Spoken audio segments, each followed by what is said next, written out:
When you have a team that is just fantastic, they knock it out of the park, and even their product is fantastic. They clearly have an understanding of the problem that they're trying to solve, and they understand the value that they're creating there.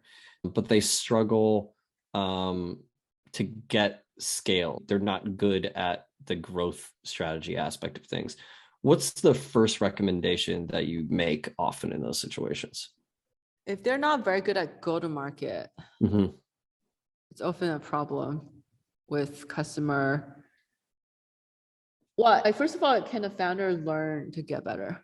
I think if they can, then talk to people who are better at doing that, either founders or advisors. Yeah. I think the only solution is for founders to get better at it. Okay. Go-to-market is so critical. You don't have company. Is it developing a blueprint based on comps? Is it listening to the mentors and reading the books? What's the kind of first course of action? I think it's developing the mental muscle to experiment and figure out the right growth strategy. It's usually not one thing that works. It's usually keep on finding the thing that works for your startup. No one knows what that is. So the approach of finding that and the intuition and mental muscle to finding that, it's on the founders. So they just gotta have to figure it out. TAM can be a really tricky concept because there are some companies today that are really big where the initial market that they started out in was very small. And that market grew over time as more and more users realized this was helpful. I think that Figma started out with a small market size. It was a product that was used by designers, and you could count the number of designers at various companies. There aren't that many designers at a lot of companies. Sure. But now Figma is widely used across all product teams and even engineering teams, anyone who's dealing with front-end design. And you have all these companies developing products. The developer market is huge.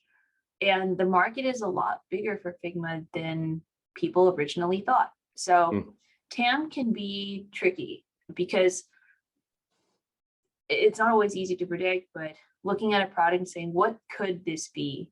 And is that a big market? Not about what's their TAM today. So I think that's an important thing that great investors have to figure out. Like, when people first heard of Uber, they're like, a black car service? How many people can even afford a black car service? But who would have thought that Uber pretty much replaced the entire taxi cab industry, and that the concentration of people living in cities would increase so high that having a car wouldn't make sense anymore, that having something like Uber, in fact, opens up and expands the number of people who are willing to take a car that they would just call. Answering what could this be and is that market large, I think is more important than asking TAM, especially in the early days. So if you're talking to a founder in Latin America and they're like, how would you define product market fit to that founder, and B, tell them how to go get product market fit? Because it sounds like it's really what you're focusing on. I think this applies to all founders, by the way, regardless of geography.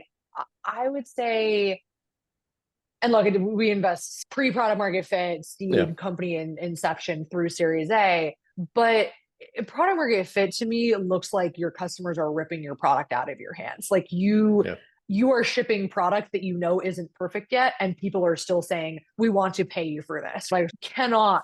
They would be extremely sad if your product stopped working. And I work with a business that we'll announce in the next couple of weeks here that we just led their Series A, and it's in the legal tech space. And that's been that experience, right? Like, their customers are ripping their products out of their hand, and we keep raising the price and they keep saying, we don't care. Like, we need this. This is driving revenue for us. This is really important.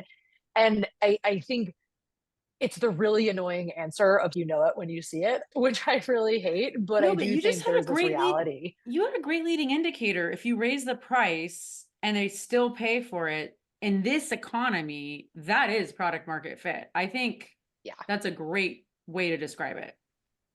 Yeah. And I think the other thing too is this concept of, if it's not perfect and they still want it, that's the other indicator. And to me, I think so many founders are, rightfully so, really nervous about getting product out in market because they think that if it's not perfect, people won't like it. But I think it's actually the opposite. Elad Gil said something at a talk I was at a couple weeks ago that I thought was really fascinating, which was if you go and do customer references on a company and they're bad, but the customers are still paying for it, that's a good company. And I had never, it's so counterintuitive, but I really thought about it. And I was like, that's a really good point. Because how many times have you gone and done references and the customers are complaining? They're still paying for it. They're still using it. They haven't churned.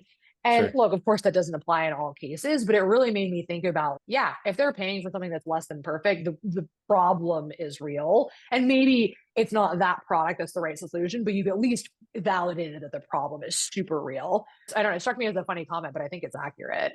This roundup is brought to you by Ravix Group, expert startup accountants, CFOs, and back office support needs throughout the business lifecycle, including turnarounds and wind downs. Subscribe to Drinks with a VC and join our community.